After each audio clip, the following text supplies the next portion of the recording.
Welcome back to the farm, everyone. Can we just stop and take a minute to appreciate those beautiful March planted soybeans? I think we're gonna have to do some more of those next year if we get the chance. I'm not thrilled by the fact that a lot of our corn was planted in mid to late May. The one exception is that when you plant in mid to late May, you get a lot of heat right after planting, no big rains. You get an absolutely magnificent stand of corn. I mean, you cannot ask for a better looking emergence than what we have on most of our fields, unless the corn was in dry dirt. I've got about 75% of our corn acres post-sprayed. I'm just fighting a combination of timing, the corn being big enough to justify spraying, weather, both rain, like you can see the ground's a little damp this morning, and wind. This field in particular, I've got a soybean field, or the neighbors do, over there. I was out here spraying this the other day, and the wind was blowing right towards their field, so I came out here, sprayed the south end, because the neighbors to the south have beans, and the wind was out of the south, and I figured, well, I can spray that, and if we get a north wind, I can spray the rest of the field and not worry about it. I'm not saying that this desperately needs sprayed, but you can definitely see some of this water hemp breaking through. Acheron, chew right through that one, and to be honest with you, it'll go right through that one, although technically it's too big. You really shouldn't let it get that big. Ground feels pretty firm from the rain this weekend, plenty of dew. I may just go ahead and spray this morning. It's going to be windier today. However, if you get it sprayed before the sun comes up too far, the wind usually lays for a little bit.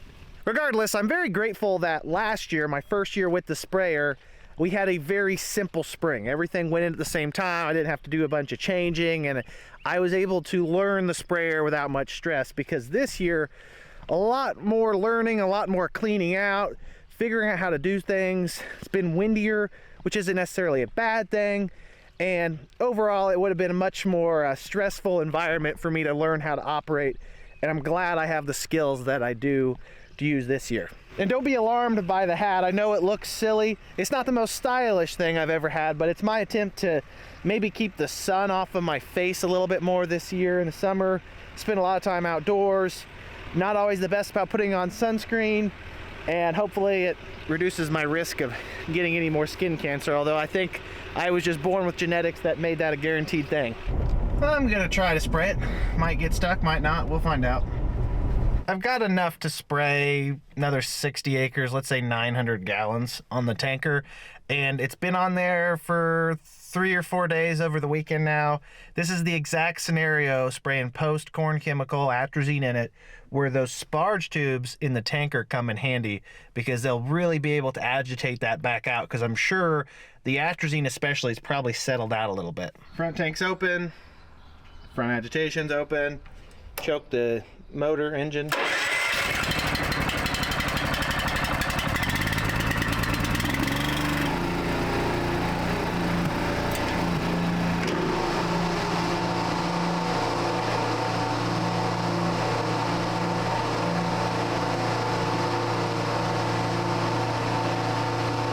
By the time I get to the sprayer, get it checked over, started and over here, that'll be so mixed up it won't even be funny. When I picked up the load for the last time I was spraying, I put it all on the front compartment because it would fit. It was like 3,300 gallons. I think the front and the back compartments hold 3,400 apiece. It was all but running out the top when I took it down the road. And I agitated it just to see how powerful that was. And you could see the entire compartment sloshing around, mixing around. That's how effective those sparge tubes are.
for having atrazine in it. You're never going to get it all because sometimes atrazine is just chunky.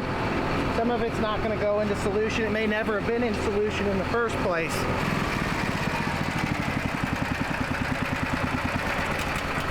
Those sparge tubes sure make a positive difference on how that looks. Last year, there was just chunks underneath of stuff that settled out while I let it sit over the weekend, and it didn't come out till I cleaned out the tanker.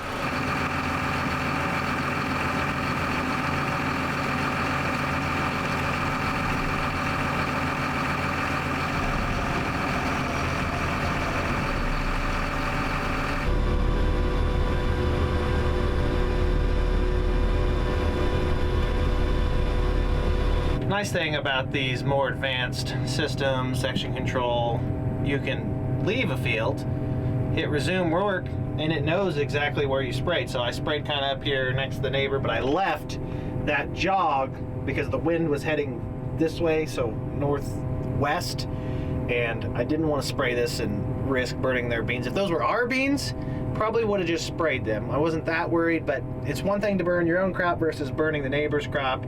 You don't want to do that. It also looks a lot wetter from up here in the Hagee than it did when I walked it. I may be consulting with someone to find the tow hooks on this thing in a little bit. It's either try to spray it now, get a rain tonight and not get it sprayed for another week possibly, wind all week. I figured this is the lesser of two evils. Maybe. We'll find out. It's a dry wet out here, if that makes any sense. Little mud on the tires, but I'm not really sinking down farther than the top half inch. My height control's been working phenomenally, running the risk of jinxing that saying this, and I accidentally drug the right side of the boom through the dirt going over a terrace. It happens. I was wondering why I was acting weird after, and then you look at this diagnostic page. These are my height sensor readouts, and RO, which I assume stands for right outside, is showing 0 inches, so it thinks it's on the ground, and then you look at it, no, it's definitely not on the ground, so I almost think I've got some dirt in it. I plowed the ground pretty good. I'm not perfect.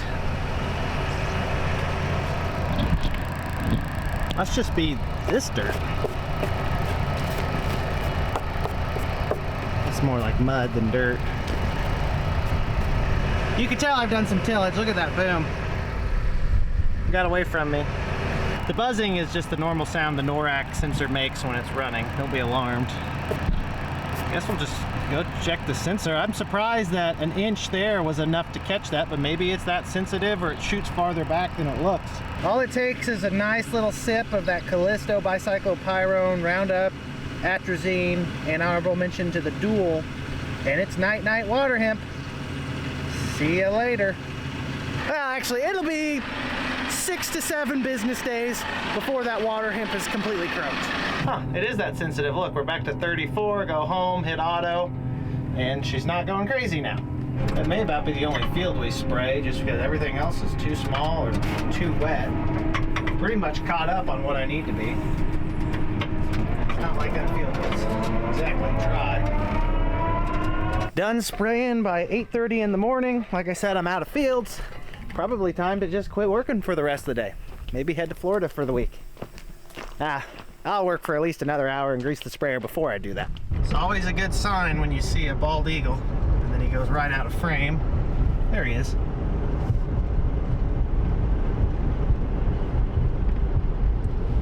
Can't really tell from this angle, but it's definitely an eagle.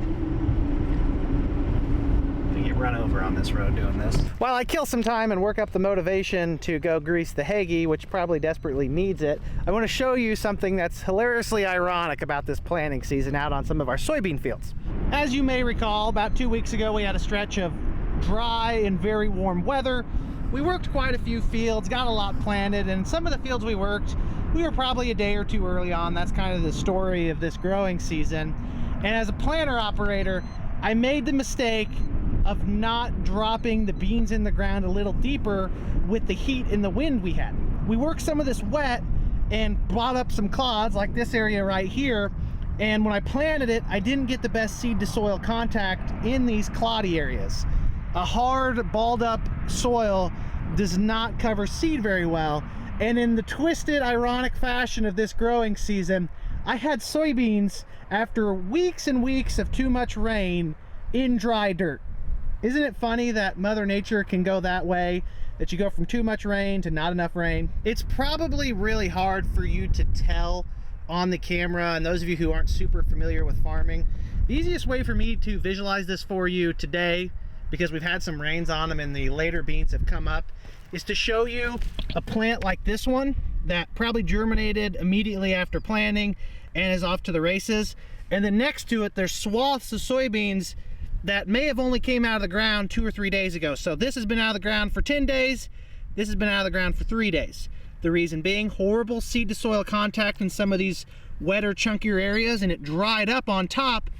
Fortunately, we got about an inch of rain 5 or 6 days after planting that really saved our butts. My friend Carl over at Lerna told me that soybeans can imbibe moisture up to 3 times and shrivel up without dying.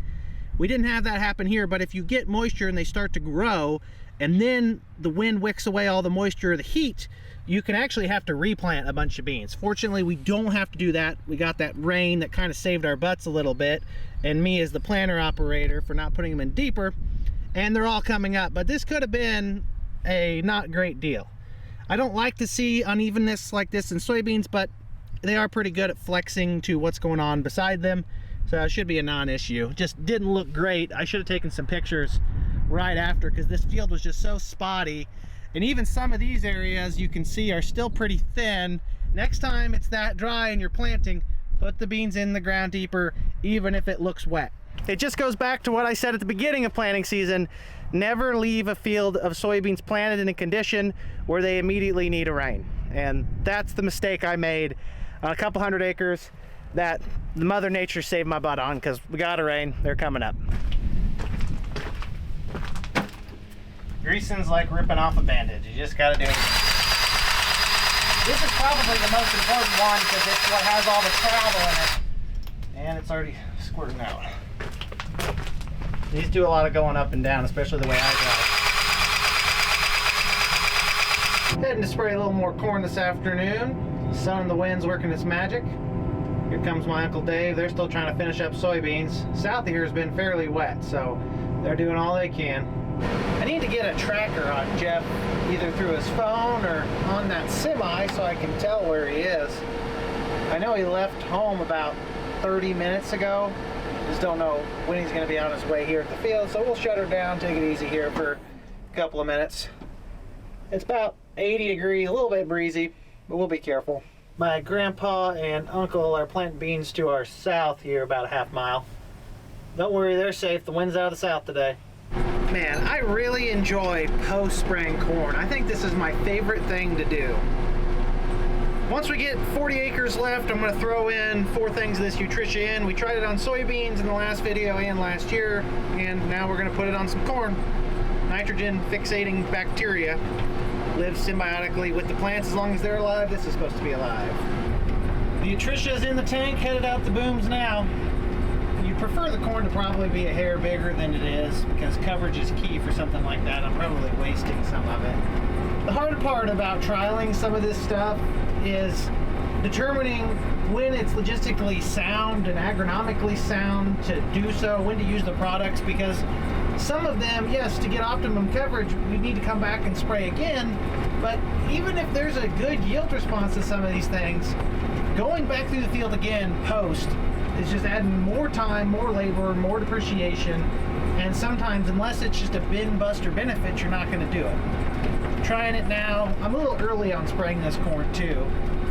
Oh well, we'll see what happens come harvest. This wind is out of the south, and fortunately or unfortunately for us, the only field I'm spraying with beans to the north have our soybeans. Although my dad is probably the last person whose beans I want to burn. He did green light me spraying today, so we burn them, that's on him. Not too worried about it though, going low and slow, that's the secret. There's our neighbor Jason, he's finishing up planting soybeans. We farm a lot of similar fields to some of these people, like Jason and my grandpa, for instance, that are still going, and you notice we're done.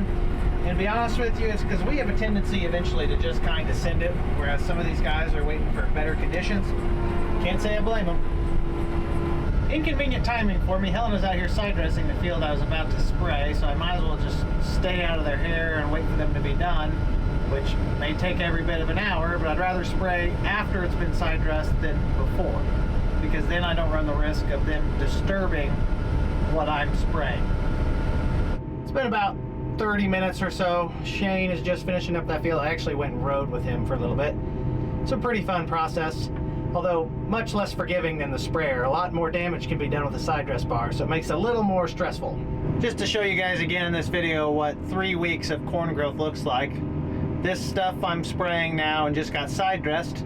We waited because the ground was too wet, and it definitely was. And the stuff we planted earlier, back at the end or close to the end of April, it's knee high already. Rows are closed, or pretty much closed. That field's done. We're back home, caught up for now, really. Got a few more fields that are on the list to spray, but they're still small. They're not exactly wet after today. Everything's dried back off. We'll see what tomorrow brings. After a year and a half plus of hard work, I finally had to get a new pair of Brunt work boots. A year and a half, 18 plus months is a really good run for a pair of boots. They finally started to fall apart. I've had other boots I've gotten before that didn't even make it 6 months. These are really nice boots. Trying out this different style. I don't know what they're called. I definitely think if you guys are in the market for boots, give Brunt a shot. They've kind of shot on the map in the last couple of years, and they make good stuff.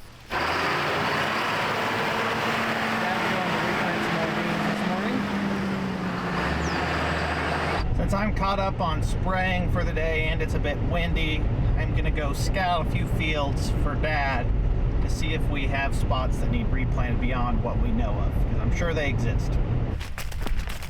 Sometimes you gotta walk in this job. Not like I can't use the exercise.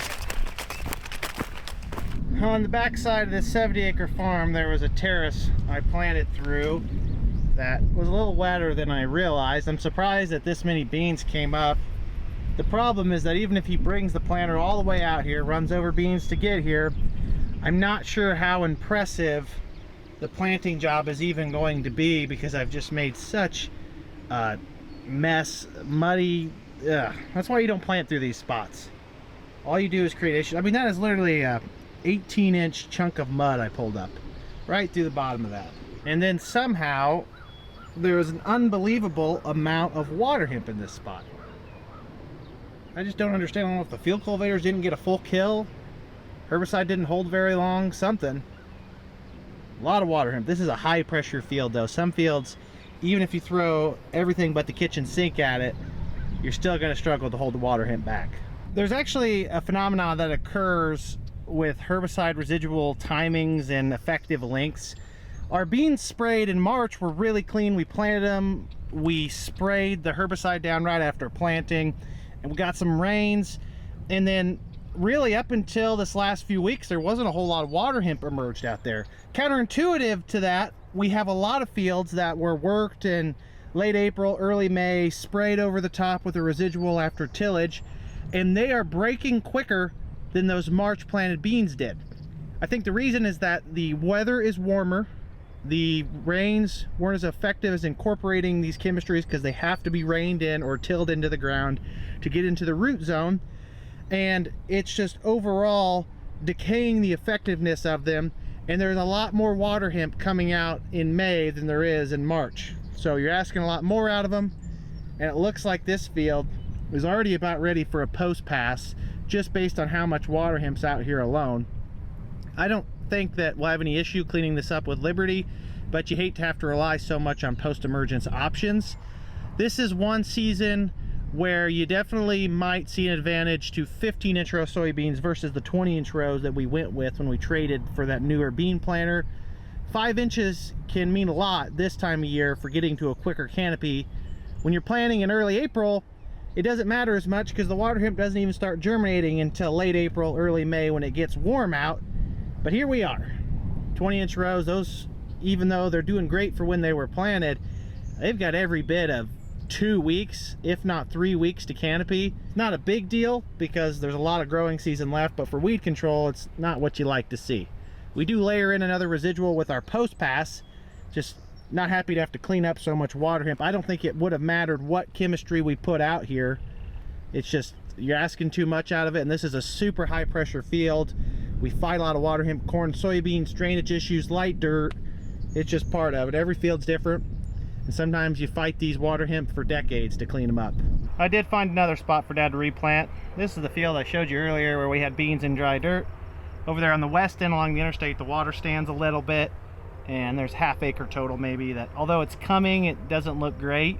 So I figured we might as well just spot it in while the beans are small, because that 7330 can actually straddle the rows on the way out and not make a mess. Might as well go spot some in. The only downside to getting a new pair of boots and shoes, whatever, is that if you walk a lot in them before they're broke in, man, are they hard on the back of your heels. I've probably gone at least a mile through fields so far this morning scouting, and these have been a little rough on my heels there. I'm probably gonna have some blisters. I don't have the highest quality socks on, which doesn't help at all. Not exactly the exact emerge planter out here. Needs a little downforce on her.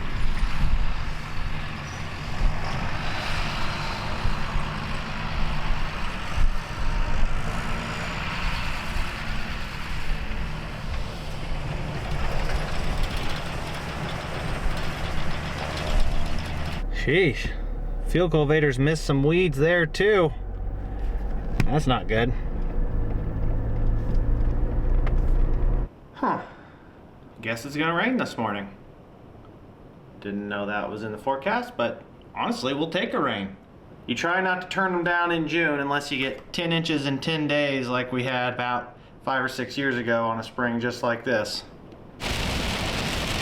Rain's coming down pretty good now. We've already had 4/10 of an inch probably at home. I heard about this rain because I'm doing some shopping today. Got Jeff test driving a new truck, newer truck, 2021, 100 and some thousand miles, Cummins engine, 10-speed automatic, moving forward.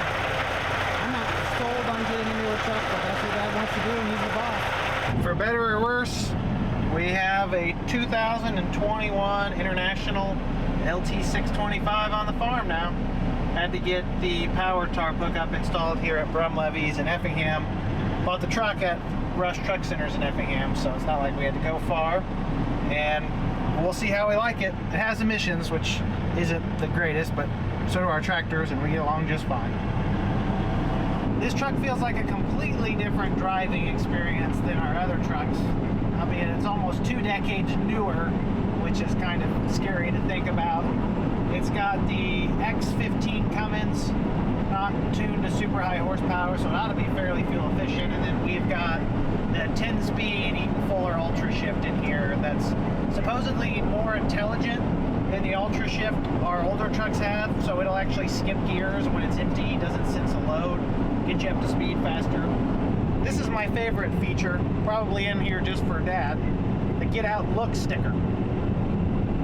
Get out and look, silly.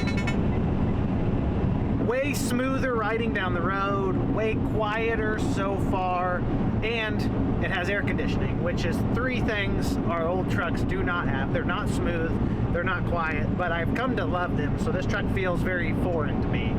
Also, on the way out of Effingham, I had 2 motorcycle state police officers behind me, and I thought I was gonna get inspected on the way home.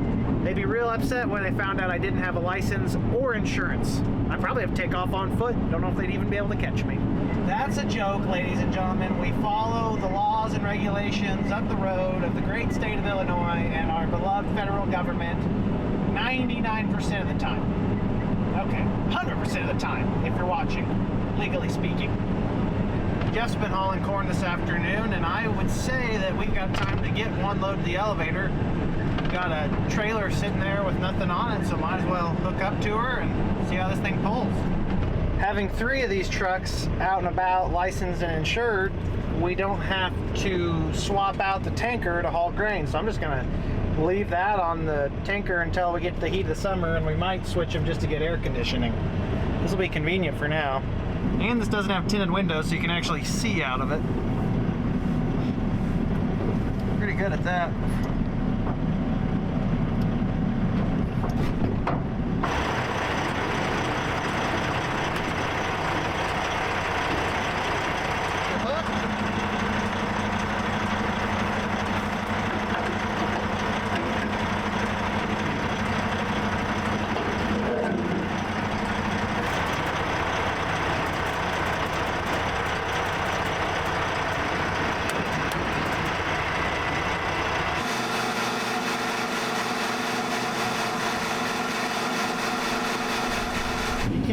hardly hear the sound of the grain hitting the empty trailer. A lot quieter in here.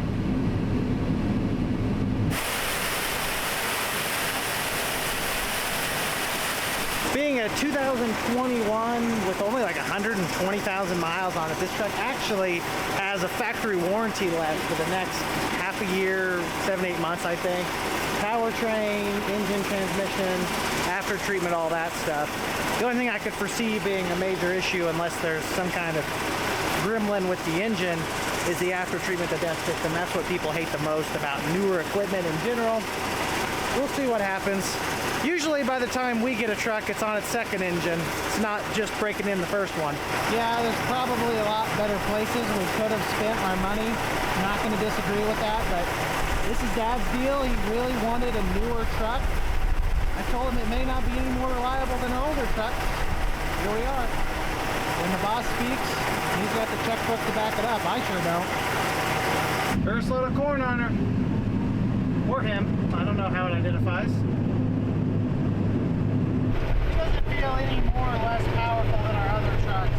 It's a lot smoother on the road, though. Shifts nicely and rides like a cloud. For a semi, that is. I mean, it's not fantastic riding in a semi. We made it to the elevator before they shut down. Thankfully, they didn't leave early on a Friday. Couldn't have blamed them because it's beautiful. It weighs about 1,500 pounds more than the old truck, because I was weighing empty 25,000 and change, and now I'm weighing empty 26,600, so maybe not quite 1,500. Woo-wee! March beans. Gonna have the rows closed another couple of days. Those look good. If only we had more. There it is one last time. No issues on the first load. That's probably what you'd expect on a newish truck. Although it's 18 years newer than the truck I normally drive, it's not that fancy. Yeah, it's got the modern technology and a heads-up display. Other than that, it's just a semi-truck. Although it'd be pretty sweet to have a big long-nosed Peterbilt or Kenworth that you can't even see the driver in, stick shift up here. We don't have that kind of budget. And I also don't know the long-term plan. Has been some talk about maybe getting rid of the third truck, this 99 stick shift. It's a low mile truck too. I think a couple 100,000 on it, 200,000 at most. Good truck, just very basic. I think if it was dolled up nicely, it'd probably bring decent money for its age. Just kind of sits here and we use it in harvest. Sometimes we don't need it. Personally, and I said this to Dad, it's his money. He can do what he pleases with it. I would have rather had a full tile pattern on 70 to 80 acres than a new truck, because I've got no problem with our old trucks, but like I said, his kingdom, he's got the keys to it, he's got the checkbook, he can do what he wants. Anyways, that's probably gonna do it for this video. Hope you guys all enjoyed. See you in the next one. As always, I greatly appreciate every single one of you continuing to tune in and support the channel. Your viewership means the world to me. Catch you all in the next episode. Until then, make sure you like the video if you enjoyed it, subscribe if you want to see more, and comment down below if you have any questions. You know I love to talk about farming. Have a great day, everyone. Peace!